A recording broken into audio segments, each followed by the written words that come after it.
Shalom, fam. Back with another video. In this video, um,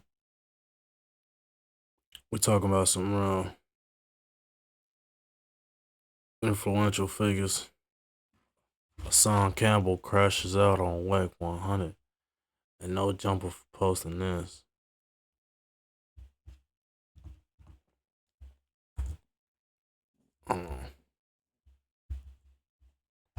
I'll hit that like button. Hassan Campbell, the most interesting man on the internet, has spoken, and he has a major issue with no jumper. See the way he started it too? The most interesting man on the internet, because I'm telling you, you be having something to say, bro. He sit by that camera and just press record and just, he be making some real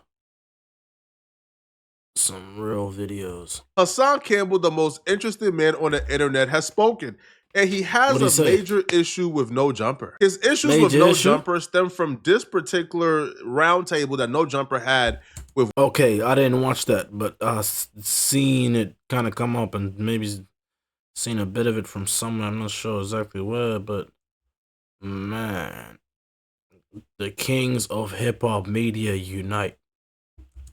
WAC 100, DJ Vlad. Bro.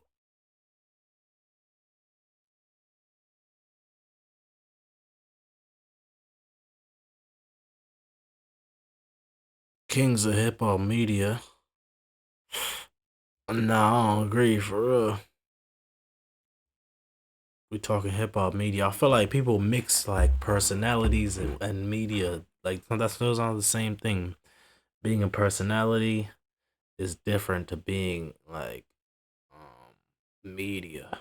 Do you understand? You can be cool as a personality, you can be powerful, you can be influential, but that don't mean that you're the king of it. That's what I'm saying. Or that don't mean y'all the kings of it. Like, nah, I disagree with that, real talk. Y'all too. Y'all are what's the word I'm looking for? Academics, Trapler Ross, and Adam 22, and they had this roundtable and they titled it "The Kings of Hip Hop Media." Hassan Campbell have a huge issue with no jumper naming the people that was at the roundtable the kings of hip hop media because he considered himself the king of hip hop media. Shall we begin? The kings of social media is what they titled it. Yep. Academics. Adam 22. Yep. Vlad. Wack. I don't even understand how Wack is one of the kings. That's hate. That is pure hate. And nah, it's not hate. What you mean? How is he the king? What's he done, bro? Actually, I'll take that back. I can't. We don't decide it based off what's done. It's based off like this is generally speaking. Wack is one of the kings. That's hate. That is pure hate and nothing else. But you have to expect that from Hassan and WAC 100. And everybody else. They've been beefing for about 3 years now. If you guys don't know, Hassan Campbell is the one who recorded the phone call of WAC 100 talking about Nipsey Hussle and Big U and then leaked it. And from that moment on, bro, like Hassan Campbell has gotten WAC 100 into a lot of beefs. And then WAC 100 retaliated by messing up Hassan Campbell's channel, according to Hassan Campbell. If you want to say there's a few people out there more deserving of being considered one of the kings, like Say Cheese TV, maybe Art of the Dialogue, I can hear you out. It's crazy. Yeah, we'll get hundreds of thousands of subscribers later, and we blame our channel being messed up because of one person. Weird, yeah. But for you to say you don't even understand the argument for WAC 100 being one of the kings, I think is hate. Because you could probably objectively list a couple of reasons why WAC 100 could be considered one of the kings of hip hop media. All of those content creators that came together was doing damage control. I'm not impressed with seeing them come together after the feds came and got an army out of the streets. Exactly. With the kings of comedy, or rather the kings of what? Digital COINTELPRO. First and foremost, That went No, over my I head. I didn't don't know what believe that means. What does that that mean? the Fed What does that mean that he said? came and snatched Adam 22 and locked him up. Because he's not committing a crime. He's actually setting the trap and setting the stage and asking the questions. And see, I'm real disappointed because I like Adam 22, but I'm very, Bro, very... they didn't lock him up. If y'all seen that video, the point and shoot video, the feds didn't come and lock him up. This is a lie. Because he's not committing a crime. He's actually setting the trap and setting the stage and asking the questions. And see, I'm real disappointed because I like Adam 22, but I'm very, very disappointed. Because some of the interviews, I never really watched Adam 22 like that, you know. But some of the clips that I've seen with the line of questioning, the lines of questioning that was asked to these brothers, it was a setup. Y'all know me. I'm harder on these Igaboos than I am on a 304. All right? I'm hard on an Igaboo. But from my perspective, my stands have evolved a lot, okay? See, I started off on the opposite end of the spectrum, which was, I'm just asking the question. If they answer it how they answer it, it's on them. Yeah. But my stance has evolved a lot lately. Because from my perspective, I had to really ask myself, if my intention is not for them to go to jail, but I'm asking a question that if they answer it incorrectly, they could go to jail by self-incriminating themselves, then why ask the question? Why put the onus on them if I can put the onus on myself, right? Because at some point, you have to protect people from themselves, right? If you have a street dude, you know, who's essentially coming to my lion's den where I'm a seasoned interviewer, you know, I'm a journalist, so I know how to ask certain questions to get certain answers. So why essentially play the game of cat and mouse when I can just give them an interview that's void of any possibility of them self-incriminating? But I do disagree with the notion that Adam 22 is going into these interviews with the intention of trying to get them caught up and setting up traps to get them locked up. Obviously. Now, whether or not it's happening coincidentally, that's a different story. See, this is where you lost me. Actually, let me let you finish. Saying that that's his intention, I think that's far-fetched. I don't feel like Adam 22's biggest hater would tell you that his intentions is to get them locked up. Do y'all realize that his intention definitely is to get you caught up into something? We don't have to say locked up, but that's that's what ends up happening ultimately. So we have to admit, like, yeah, it's we gotta admit, he's intentionally getting people locked up.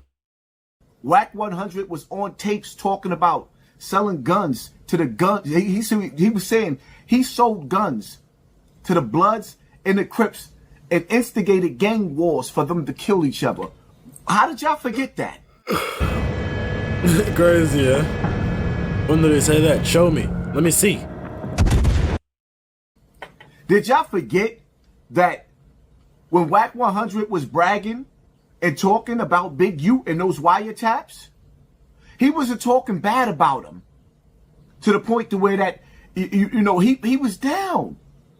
He was down with extorting Nipsey family and bragging about how Nipsey literally had a sex tape and was going around promoting that Nipsey had a sex tape to the world. He was bragging about how he extorted $800,000 out of Oscar De La Hoya. But the feds ain't come get him for all of that. He was the middleman in between Kim Kardashian, Kanye West, and the extra Ray J tapes. Wow. If y'all couldn't see that, that was an extortion room, a move for her to buy the remainder of her tapes. Academics and Wack actually had this conversation on stream. And when Academics asked Wack about this, was he terrified or was he scared? Why even make the tapes? Why even make the sex tapes if y'all don't even really have no control over the publishing of it? Or the am I saying that right? Yeah, the publishing. Coming for him, because there are certain occurrences that people can point to and scream extortion. One of those things I believe the biggest example is the Oscar De La Hoya thing, where apparently Oscar De La Hoya paid millions of dollars to get back or to prevent, some salacious images from coming out. Now, apparently, Whack 100 was involved in Right. brokering the deal. Now, Whack 100 would claim that he was just the middleman and he wasn't the person that was holding the images or blackmailing Oscar. But those are things that have been May put as out well be there. the Now, Wack will person. claim that the tapes with Kim Be the Kardashian middleman. I'm was telling you, business. people try to. I don't know if that's a word, disclaim, but people try to, try to act like it ain't their responsibility when they are the middleman, but really it is your responsibility because, like I said, you being a middleman, you damn near calling shots. Business. She signed a contract. They had every right to possess and distribute the particular additional footage of of the adult tape with Ray J and Kim. So Kim crying and asking to get it back, that's not really extortion because they have legal right to own it. So Whack 100 did explain that away, but it is extortion when you're looking at them like, oh, they're rich, so I could get more from them than so I can get more from them than the average person. That's what makes it extortion. Allegedly. Hassan wouldn't be the first person to wonder if the feds is coming for the extortion regarding Whack. Whack 100 played a lot. He played a lot of parts in a lot of things.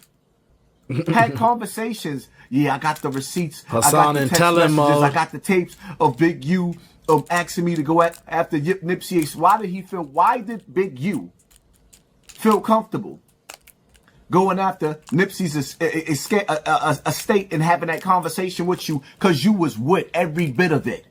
Exactly. And now when I listen to Big U with the guns and how Loose Cannon talk about him with the guns and writing down the serial numbers of the guns, and were those the same guns that you was taking credit for? Spreading in the hood? Yeah. To increase black on black crime, Whack 100? I like this new era of hip hop media, man, where street dudes are done pretending like they got morals. Now street dudes are getting it out the mud like civilians now, bro. Street dudes done adopted a game, man, of if I can't out tough my op, man, I'ma out police him, bro. I like this. Hassan Campbell have completely acknowledged, bro. I probably cannot out gangster Whack 100. I probably can't out muscle Whack 100. You know what I'm gonna do? Hey, bro, I'm gonna out police him, bro. I'm gonna put him in jail. Exactly. What are you talking Now, about, bro? I'm telling you, man, you gotta outthink your ops, bro. I feel like people, they look at me, and I really shouldn't even be saying this because I'm like really giving people what they want. You know what I'm saying? But like, actually, no, I must just be quiet. Say that. That's a method that I've utilized on multiple occasions. See, so since Flock was admitting it, I'm saying, like, I'm admitting it too. Yeah, I done did that. Come on, how you think it? How you think I get this far in life? You think people make it? You think I made it to this age by not doing that? Come on, man. The meeting of the kings of social media, aka Digital COINTELPRO. but I'm saying, like, come on, man. The meeting of the kings of social media, aka Digital COINTELPRO, is a nasty look because every last one of you dudes up there has been accused over and over again of being the police, of entrapment and having rappers being led. Exactly. Your platforms have been accused of leading rappers to the penitentiary, and now we get to see a whole gang set. Yeah, gang. Exactly. Get locked up. They won't let them out. No, they locked up, and y'all didn't know what to do, so y'all came together and huddled up and tried to deflect and distract. That's a new narrative to me. I don't think I ever heard this narrative before. I don't feel like anybody thinks that Adam, Vlad, Academics, Traveler Ross, they got together because they were being accused of getting people locked up, or they were specifically being accused of being responsible for this RICO. I don't feel like that's a narrative. I don't feel like anybody thinks that they are the reason why this RICO happened. So I don't feel like them coming together was them huddling up to intercept the narrative. All right, so what you feel then? redirect it. No, like they came together because there was a lot of huge stories going on, and they felt like talking about these huge stories would go viral, so they talked about it. I don't feel like, again, unless I'm wrong, y'all let me know in the comment section. Do you guys believe that Adam and No Jumper and Vlad and Academics that they're responsible for Big U getting a Rico? And if you do, bro, get your brain checked, bro. Look, you get your bro. Yes, they are, because they platformed the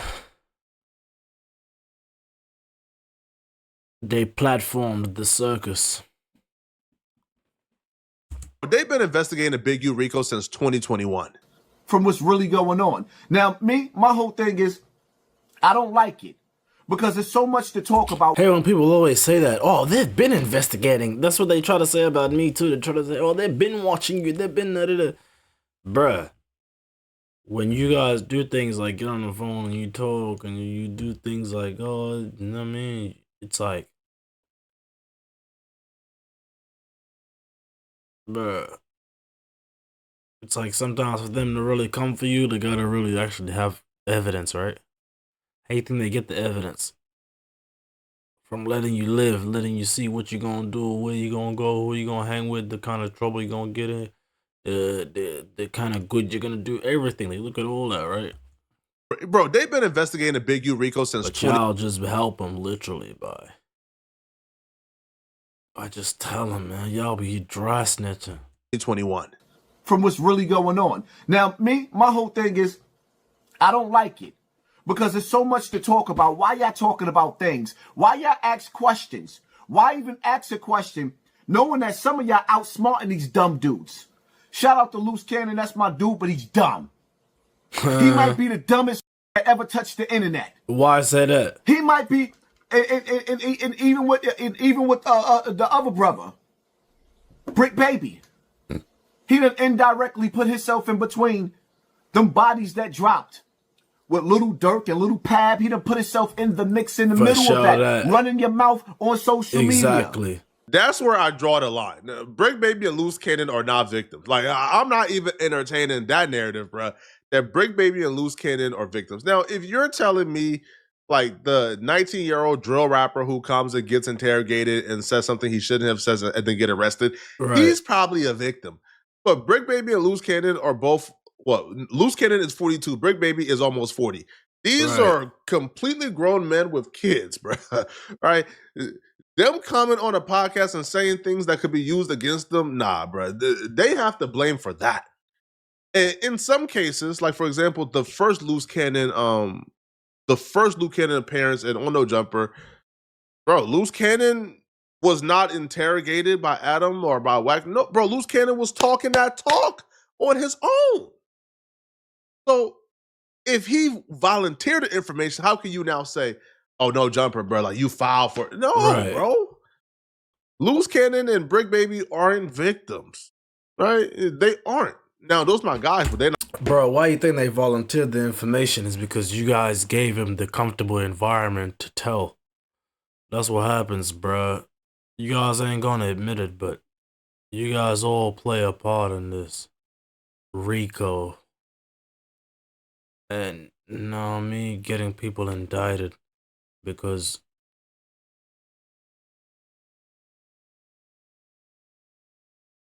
y'all encourage the content. Do you know what I mean? Y'all encourage people to turn everything into content, myself included. Not victims, all right? And they damn sure not victims at the hands of No Jumper. Now, this notion that Loose Cannon is dumb to me is false. Now, you can say the podcast appearances is kind of silly, but if you know Loose Cannon, bro, you know Loose Cannon is a mastermind. Like, Loose Cannon is a literal mastermind. Loose Cannon ain't a victim, bro, and that's how he's going to get you, bro. Like, you go into interactions with Loose Cannon thinking he's slow. That man ain't slow at all, bro. All right, but y'all let me know in the comment section. Or you gotta remember, it's YouTube. You know what I mean? Like, you gotta remember, it's literally YouTube. You feel me? Everybody always wondering, he's crashing. Like, why is he crashing now? Why is he coming in and crashing now? By the way, good video. By the way, Flock. I'm gonna give you a like button. But It's YouTube. Think about it. YouTube, people feel like they can literally say anything. They could admit all the crimes in the world and get away with it because it's YouTube. It's not like it's on reality TV or something that they look at like you can't be overly popping. You know what I'm saying? Because there's rules to it and stuff like that. YouTube, most people look at YouTube like there's no rules to it, even though they clearly have community guidelines that y'all should follow and speak careful. Not sure, no son. Y'all enjoyed that video? Hit that like button. We get 100 likes. Let's get 150. We get 150. Let's hit 200.